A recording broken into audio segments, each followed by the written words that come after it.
Hi, this is Jim Mann with Homestyle Southern Cooking. It's nice to be back with you. I'm sporting another new apron today that my friend Nora at the beach made and embroidered. If you're interested in embroidering and things like this, look at the bottom of my page where the recipe is, and there'll be information for Nora. She's a great person, okay? Tonight we're going to make, I love pies, and my grandmother had a section in her cookbook with just pies. Tonight we're going to make an oatmeal pie. Now the oatmeal pie really started back during the Civil War when they couldn't find pecans, so they started substituting oats, but like oatmeal, because it had that nutty flavor. Well, they used that during the Civil War, and then they sort of fell out of grace. And then in about 1935, in the Great Depression, a guy by the last name of McKee started making little oatmeal pies.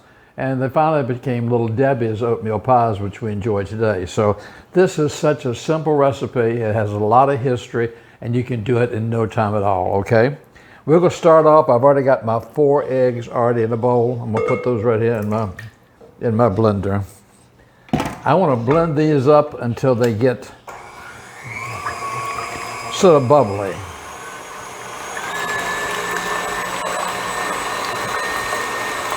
But this recipe has a lot of history going back, to the Civil War and then especially during Depression time, because people just couldn't afford things like pecans and luxuries, so they turned to oatmeal, and like they turned to the rich cracker making apple pies and things. So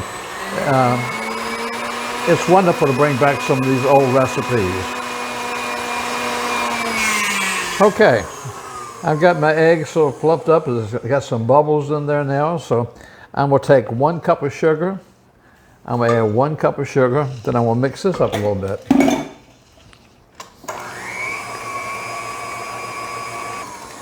Okay, I've mixed that up a little bit. Now I'm going to add, I've got a half a stick of melted butter. A half a stick. Okay, to that half a stick of melted butter, I'm going to put about 1/4 of a teaspoon of salt. And I always add the salt, okay? To that, I'm gonna add 1 teaspoon of cinnamon. And I'm gonna add 2 tablespoons of all-purpose flour. Now I'm gonna mix these up some.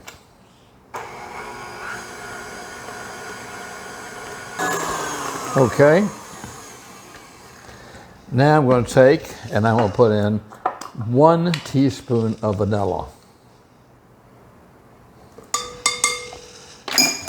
To that teaspoon of vanilla, I'm going to add 1 cup of white corn syrup. Now, like I always tell you, when you're using molasses or any type of syrup, if you will spray the cup first before you pour it in, then you won't have such a hard time getting it back out.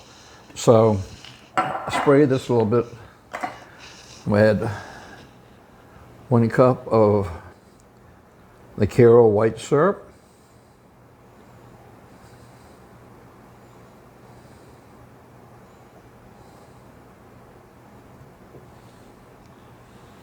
Okay.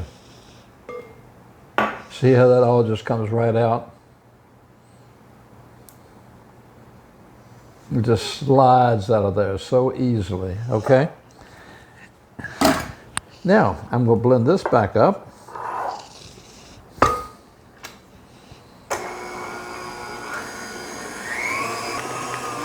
Okay, now our last ingredient wouldn't be oatmeal pie if I didn't have some oats. So I've got 1 cup of oats that I'm going to put in there, but I'm just going to barely turn this on and beat this because I don't want to break it up. I just want to blend it into my mixture here. And that's probably all I'm going to do. And what I'm going to do now is I'm going to actually scrape down the bowl and take this off. You see how quick this was? This didn't take us any time at all.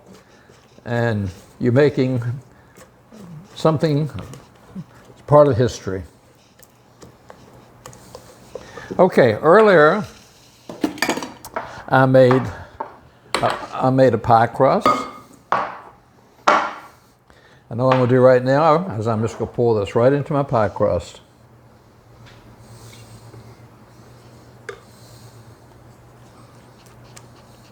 Boy, the smell is wonderful.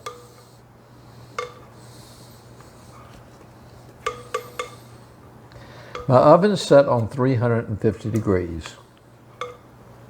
Now I'm going to let this bake for about 45 or 50 minutes. And when it's finished baking, I'll come back to you, and then we'll have our oatmeal pie.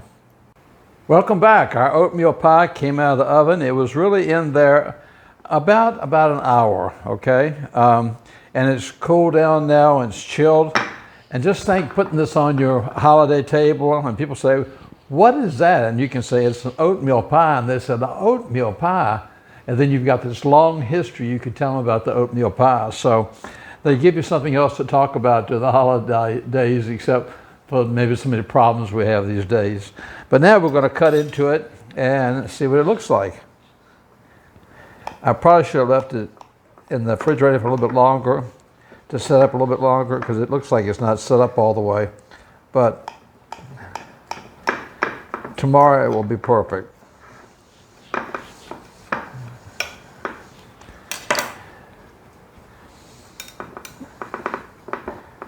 You have to remember now, this is like a pecan pie consistency because they use these instead of pecans.